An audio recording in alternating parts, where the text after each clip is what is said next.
Baik, Assalamualaikum warahmatullahi wabarakatuh. Waalaikumsalam warahmatullahi wabarakatuh. Mohon maaf sebelumnya Bapak mengganggu waktunya. Dan saya juga mengucapkan terima kasih banyak Bapak karena berkenan untuk diwawancara. Kebetulan hari ini saya memiliki tugas untuk mewawancara di modul 3.1 itu CGP Angkatan 9. Nah, langsung saja Bapak ya untuk pertanyaannya. Yang pertama, selama ini bagaimana Bapak dapat mengidentifikasi kasus-kasus yang merupakan dilema etika atau bujukan moral? Kaitan dengan apa ditanyakan tentang dilema etika ataupun bujukan moral, ini sebenarnya kalau menurut pandangan saya ada dua hal yang memang harus dipisahkan dulu.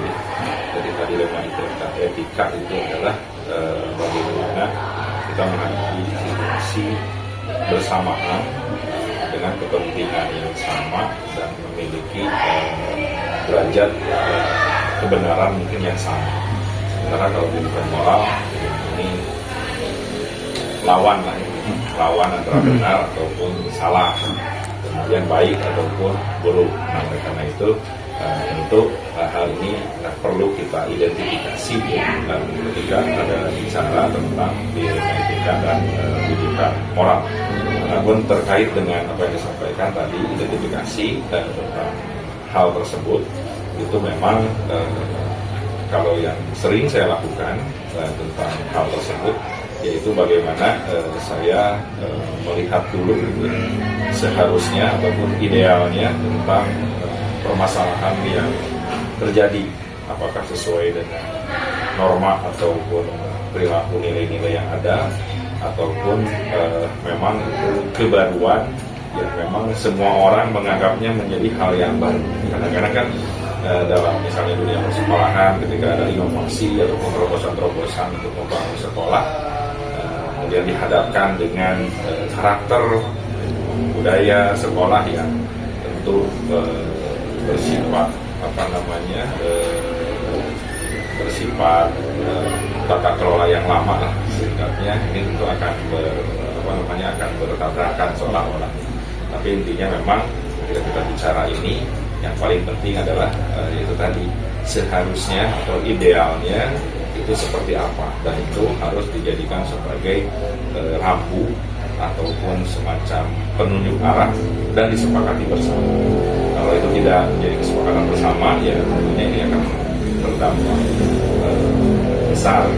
Ada misalnya saya sebagai kepala sekolah di SMA yang jelas, dan paling penting adalah semua orang harus memiliki pemahaman yang sama tentang batasan-batasan perilaku-perilaku yang ideal ketika kita seorang guru misalnya, atau saya sebagai seorang kepala sekolah. Saya kira kalau kita sepakati itu bersama, ini kita bisa identifikasi dengan mudah. Tapi ketika kita tidak bisa menyepakati tentang aturan idealnya, norma perilaku, nilai positif itu seperti apa, ya tentu akan menimbulkan permasalahan. Bahkan mungkin bukan tidak mungkin tidak akan identifikasi sebenarnya ini sebuah masalah.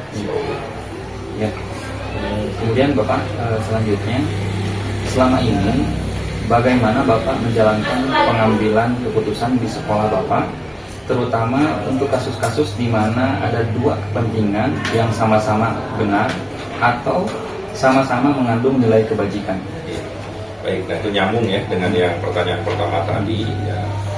Maka ketika kita dihadapkan dengan dua kepentingan yang dua-duanya penting dan dua-duanya benar dan dua-duanya mendapat maslahat, maka saya selalu memposisikan ketika saya menjadi kepala sekolah adalah mana yang paling berdampak besar positif terhadap siswa, atau kalau masalahnya salah atau mungkin permasalahannya ini tidak sesuai dengan norma, mana yang paling berdampak besar terhadap proses pembelajaran dan nilai-nilai karakter positif bagi siswa.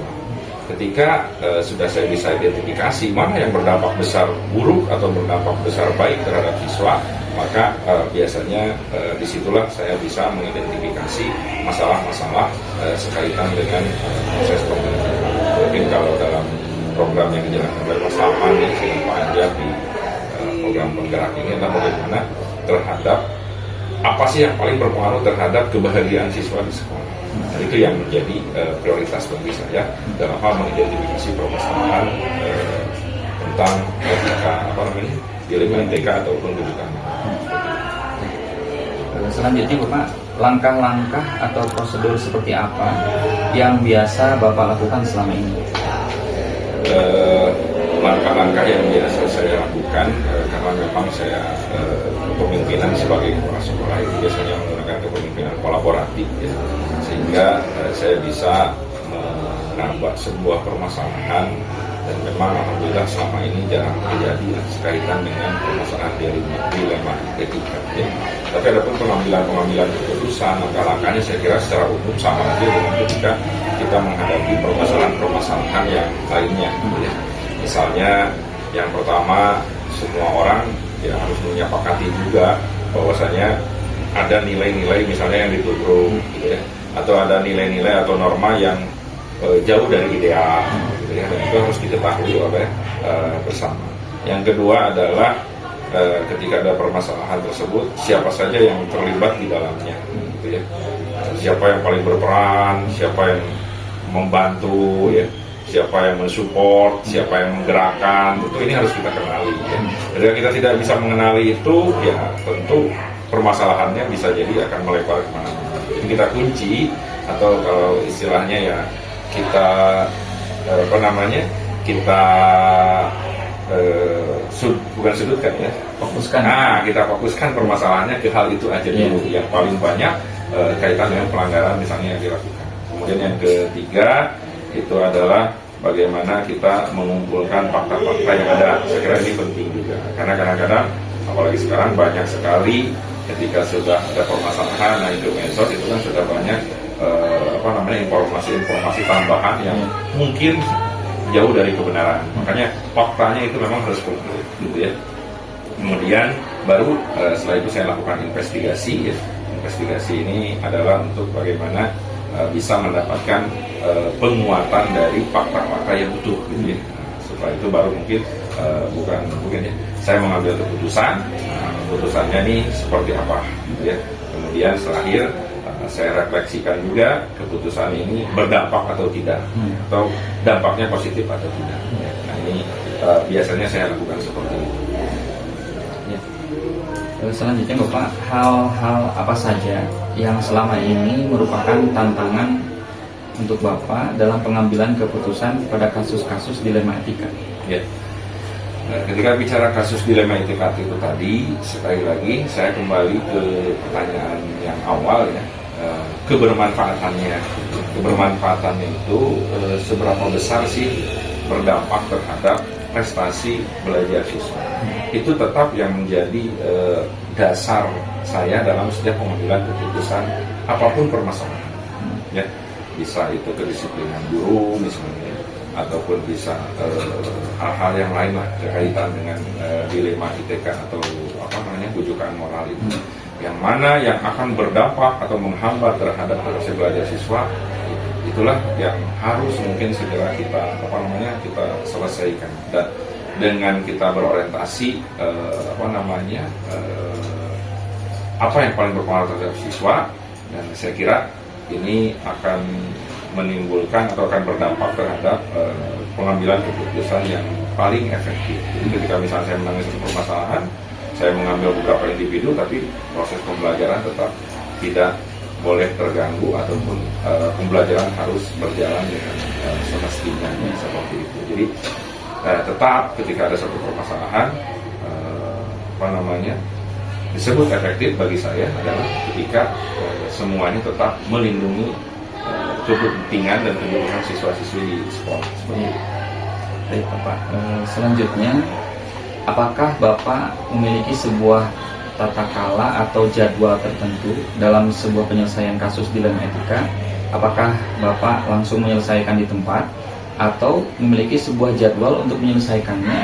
Bentuk dan prosedur seperti apa yang biasa Bapak jalankan? Baik, mungkin kalau pertanyaannya tata kelola pasti ada ya.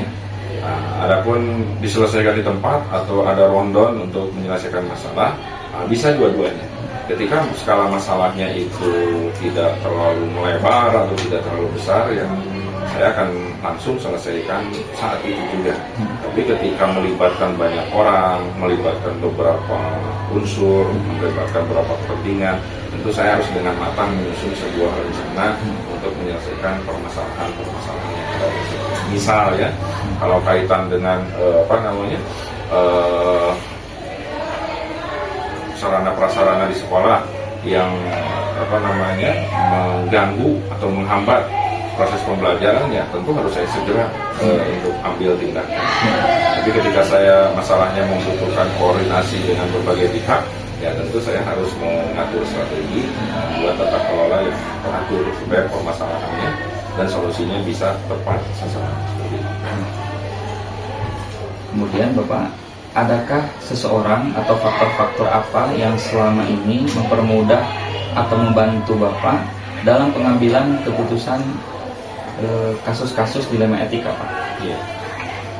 Seseorang yang mempermudah dalam pengambilan keputusan, karena saya selalu melibatkan tim ya, karena saya sebagai pengambil keputusan tentu kan harus ada usulan. Usulan di sini biasanya saya dapatkan dari teman-teman guru, teman-teman wakil kepala sekolah dan yang lainnya, semua komponen wakil sekolah. Ini tentu saya libatkan. Jadi kalau salah satu tersebut orang berpengaruh, iya pasti ada, cuma tergantung permasalahannya seperti apa. Kalau individu seseorang yang mempengaruhi pengambilan keputusan saya, ya itu tidak ada, tapi tergantung masalahnya, ya. Masalahnya dominannya di mana atau apa.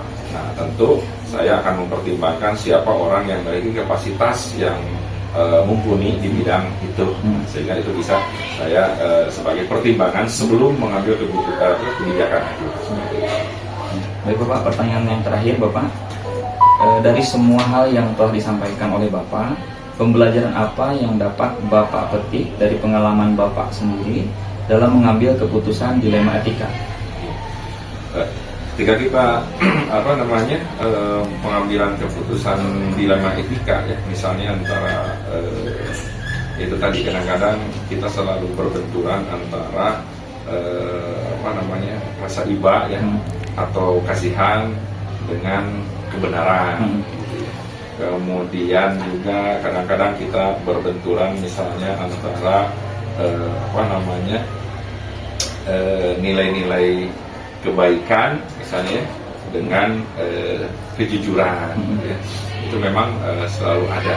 Tapi hikmah atau nilai-nilai atau pengalaman yang selama ini saya dapatkan dari pengambilan keputusan dilema etika ya, itu adalah bagaimana akhirnya itu semua orang bisa memahami tentang kondisi yang ideal seharusnya. Jadi memang hikmah yang atau manfaat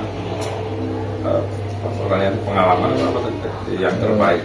Jadi pembelajaran pembelajaran terbaik ternyata dalam pengambilan keputusan itu adalah bagaimana setiap pengambilan keputusan kita harus berbasis data. Ketika pengambilan keputusan yang kita lakukan tidak berbasis data, ya makanya kadang-kadang terjadilah dilema etika seperti itu dan tidak mungkin terjadinya akan semakin membesar. Saya kira itu jadi yang paling penting, dan saya rasakan ternyata pengambilan keputusan itu bagi seorang leader itu adalah harus berdasarkan data atau berbasis data.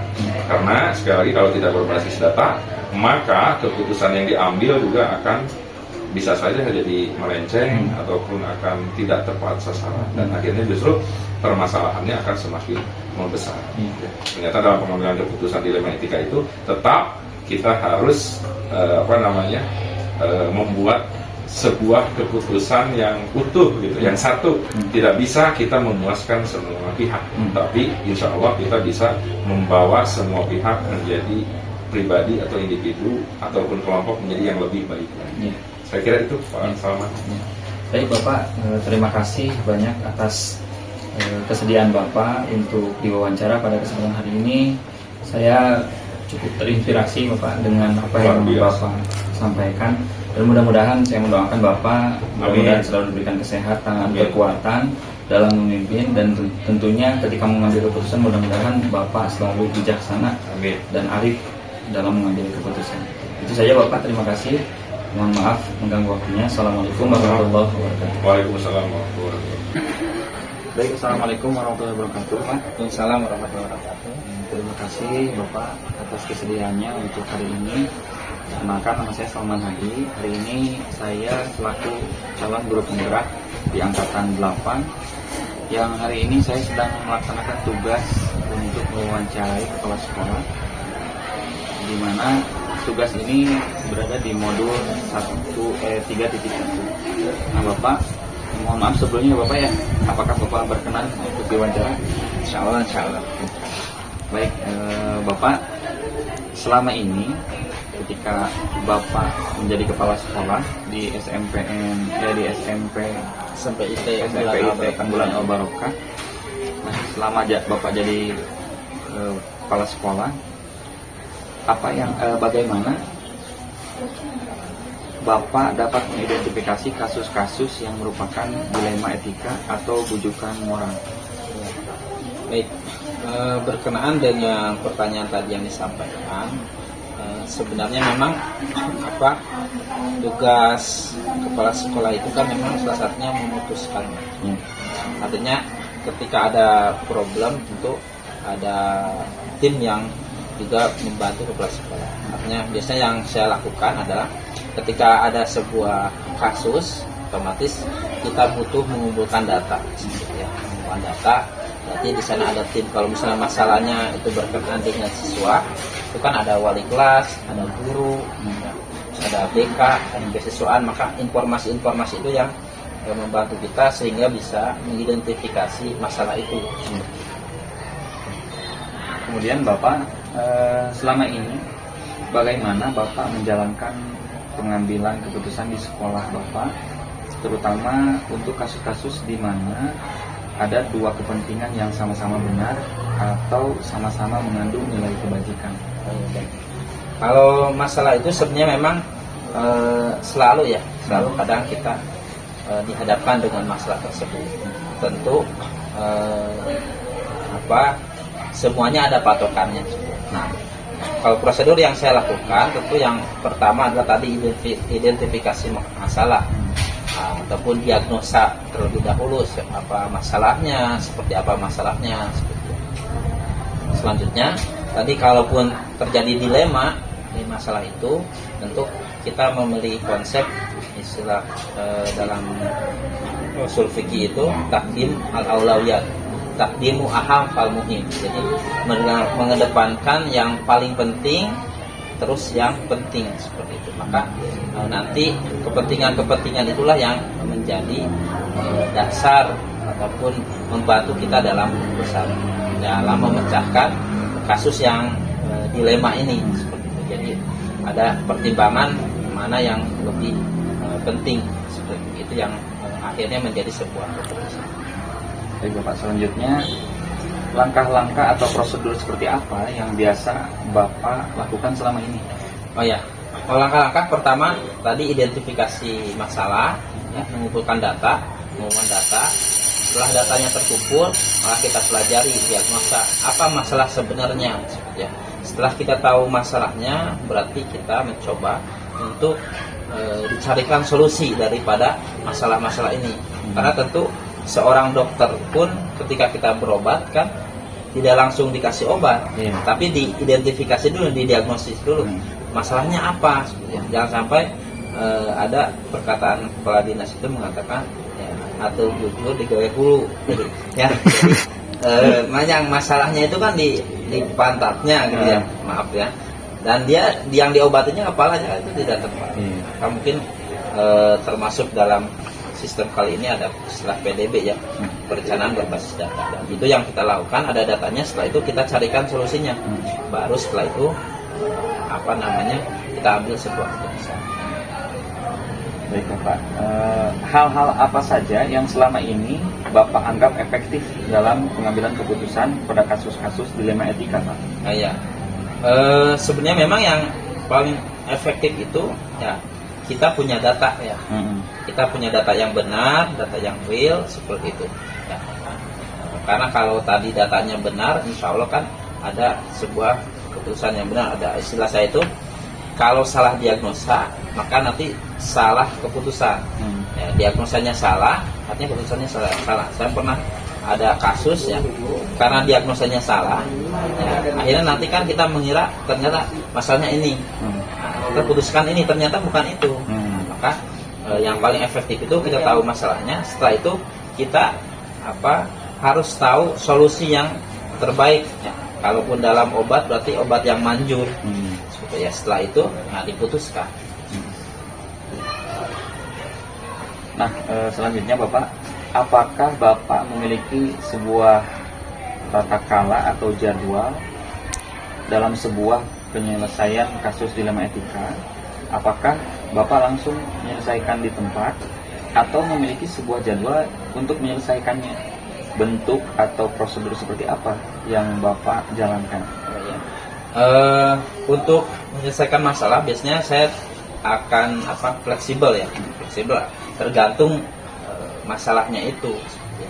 Tentu kalau masalahnya memang setelah dipertimbangkan dan dengan data yang ada harus diputuskan segera, maka kita putuskan segera.